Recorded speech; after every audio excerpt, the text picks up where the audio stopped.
not getting it right now? And that's how I was talking to him. I was like talking to him like he's my best friend. He's like, all right. I was like, why wasn't I doing that? Why did I have to go through this? Why? There's about 6 billion people. Why did I have to go through this? Why me? Why did I have to feel that torture and that pain and all that? I mean, why couldn't my mom change the way she was living and want me and comfort me and love me? Why did I have to go through all this? And then he just said, listen. He's like, you can either keep living the rest of your life asking why, and expect an answer, or you can use what's happened to you, accept the blessings I've given you. Remind you, I was in a 2-story house. My parents both served God. I got 2 awesome sisters.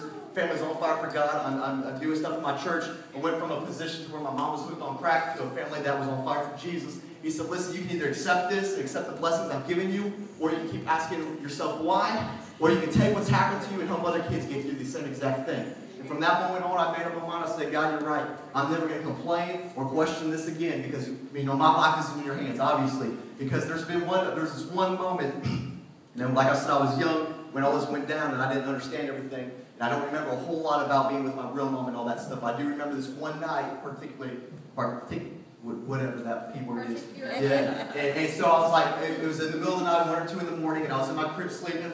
I woke up to see my biological, and this was before I was adopted. And I saw my mom getting ready to go to a party, my biological mom. And she was putting on makeup, fixing her hair and stuff, and I'm just looking around. And I see that, and then she goes and leaves outside this door in a yard of our apartment at the time. It was storming out, lightning, wind was crazy. She runs into this yellow Jeep, gets in, and they drive off. I got out of my crib somehow. I walked to the door. I was like, peace out. I'll be in the crib later. And so then I got back. I was 22. That was funny. But anyway, so I got back in my crib. I was like, shout me a holler. I'm sleeping. And then I was later told, and I don't remember anything after that. I just know that she left for a party. She got into a yellow Jeep. I was home by myself, and I was 2 years old, and I went back to bed.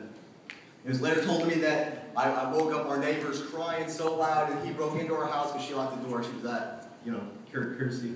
And I'm not gorgeous.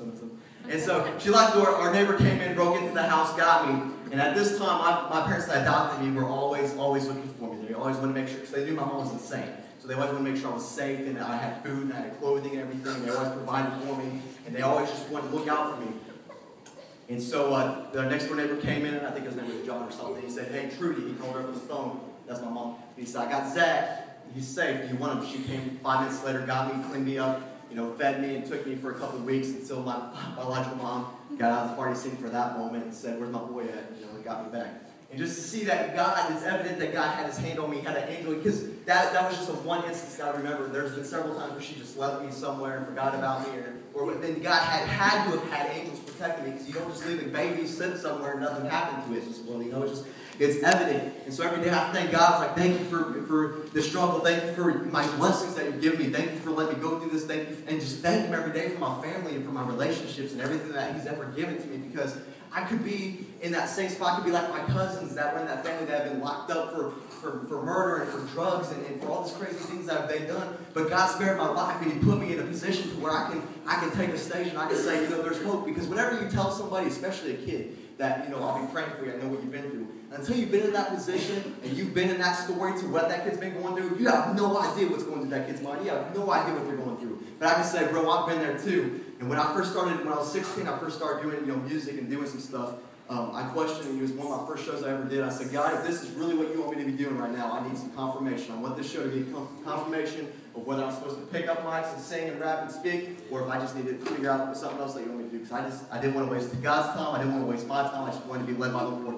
So I did this show with my buddy. I shared my testimony like I just did with you briefly. And if anybody has any questions about that, I don't want to waste all my time about that, but we can talk about it later. And so I was like, God, just let this tonight be a confirmation of what you want me to do. And so I gave my story. I sang some songs. This kid comes up to me after the show, 5 minutes after the show. He's like, dude, and I'm always smiling. I'm always happy. I'm crazy sometimes, okay? If you haven't noticed. And so I'm talking to him. He's like, man, why are you so happy? I'm like, Jesus is in my life. I can't help but be happy. I can't help it. He's like, no, listen, bro, you don't understand. He's like, I've been through foster families. I've been through 10 plus foster families. I've been raped, molested, abused, sexually, mentally, physically. He's like, and you've been there too. Maybe not to the extent I have, but you've been there. You know what it feels like to have your own parents not want you and kick you out and turn from you and abandon you as a young baby. He's like, and it got real. This is not a made up story. I'm not trying to grab your emotions. I have no reason to lie to you. This is just how it happened. And he's like, listen, bro, I'm not trying to freak anybody out. This is just real life, real talk. And he's like, I tried to commit suicide last night. He's like, I took the pills, I wrote the letter, but for some reason, I woke up this morning, and now I'm here at your show tonight, and I want you to tell me why. He's like, I want to know why you're still smiling, why I'm here, and he's like, I want you to break it down for me right now. Almost like exactly what I said to God. And I was like, listen, man, and I said, I'm God by any means, I'm God. And I said, listen, I was like, I do not know everything you've been through. But all I know is that Jesus is the only one that ever helped me. I was like, when people go to sleep, he's still up, and he's the one that comes to me. And I just broke down my story a little bit more and went into further detail. And I was like, listen, Jesus is the only one that will never leave you nor forsake you. And I showed him some things in the Bible, and he just started crying. He's like, I want what you have. He's like, I want that peace. I want that understanding. I want that knowledge. I want that love. He's like, I want the love. And I was like, you really want this? And he's like, yes. By this time he's crying. I was like, repeat this prayer. I led him to the Lord that night. He walks away. His whole countenance changed. She went from frowning to bitter to smiling. You can't wipe the smile off his face. His girlfriend comes up to me 2 minutes later, says, what just happened? I'm like, well, what do you mean what just happened? She's like, that kid, I forgot his name, we'll call him Bradley. She's like, I've never seen Bradley smile like that. She's like, we've been dating for 2 years. I've never seen him smile once. Now he can't stop smiling. He's crying. I don't know what's going on. And she knew, obviously they were dating. They knew about his background and stuff. I was like, so I shared with her the exact same thing I shared with him. I was like, it's Jesus, Jesus. And so then she ends up getting saved because it was just a crazy how, and I kept in contact with him. I gave him my number. I don't usually do that. And he was doing good. His foster family was like incredibly amazed. Or they're like, what happened? And I just shared it. And it was like, and that was still the deal that I was like, that's what God was trying to show me, this is where I want you. This is what I have to do. And that's just a little bit of why I do what I do is because, I'll go to shows and I'll ask the question, how many of you are from a broken family? And statistics say at least 50% of marriages end in divorce. That's in the Christian world and in the secular world. Just all over every marriage, and 50% of them end in divorce. And that's a very, very sad thing. And most of the time, if there's kids involved, they'll put the blame on themselves. I was the reason my parents got divorced. What could I have done to prevent it? What did I do? And it's not their fault. And then we have this youth in this world that, one parent's gone, the other's there, and they're trying to fill this void in their heart that they should have gotten from both parents being in the household because that's how God intended it. So they go like, what can I do to fix this hurt in my heart? So they go and try drugs, and they go and try sex, and they go and try all this different stuff that the world has to offer that gives them 5 minutes of pleasure and 5 minutes of happiness. Then they're back that same night crying their eyes out saying, what am I missing? What's not there? And really all they need is Jesus. Jesus is everything you could possibly need. If you have bills that can be paid, Jesus is the answer. If you're addicted, if your kids are addicted to crack, Jesus is the way, the truth, the life. The one thing that we can do in this world, he's the answer to everything. And the more faith you have, the more results you see. The more you pray, it's just, you can't say enough. It's like trying to explain Jesus Christ to somebody. It's like trying to explain vanilla ice cream. You gotta have it to get the full effect of it, And Jesus has come so alive to me. I love vanilla ice cream, man. Jesus has come so alive to me that I can't help but Jesus! It's just, he's awesome. He's everything we ever need in this world. And I just can't, I gotta do another song. I'm too excited right now. Oh, man. Okay. So this next song I'm going to do is called Airplanes. Everybody knows, might know, young people might know this song.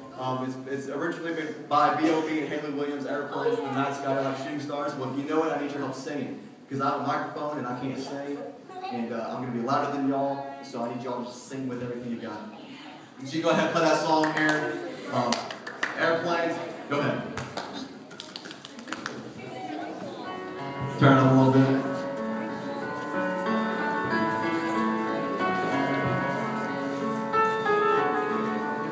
Can we pretend that airplanes in the night sky like shooting stars? I can really use a wish right now, wish right now, wish right now. Can we pretend that airplanes in the night sky like shooting stars? I can really use a wish right now, wish right now, wish right now.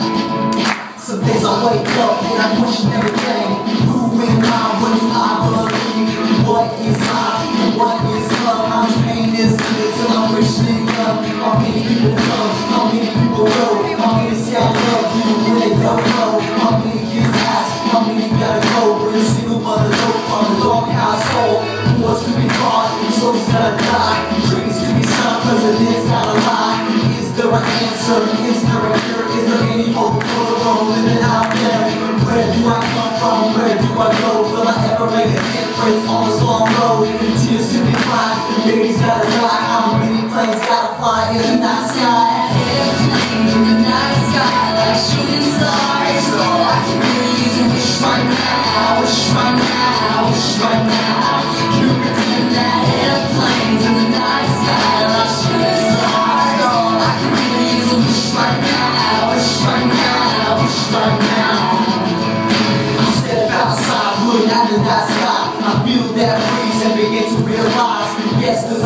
answer, yes, there's a way. You all the chaos you experience every day. There's hope for the hopeless, peace for the peaceless, rest for the restless, love for the loveless, care for the careless, hopes for the hopeless, hopes for the hopeless, faith for the faithless, father to the fatherless, and cure for the sickness, cross for forgiveness, a prayer for redemption. Got the King of Kings and the Lord of Lords, young Messiah, King of this world. He's got the whole world in the palm of his hands. But when I can't make, there's movement to the same. A promise of a lifetime, always gonna be my reminder every time I see it every my side. Airplanes in the night sky like shooting stars. So I can really use a wish right now, wish right now, wish right now. Can you pretend that airplanes in the night sky like shooting stars? So I can really use a wish right now, wish right now, wish right now. Nice, sir. Later, you gotta sing me. You gotta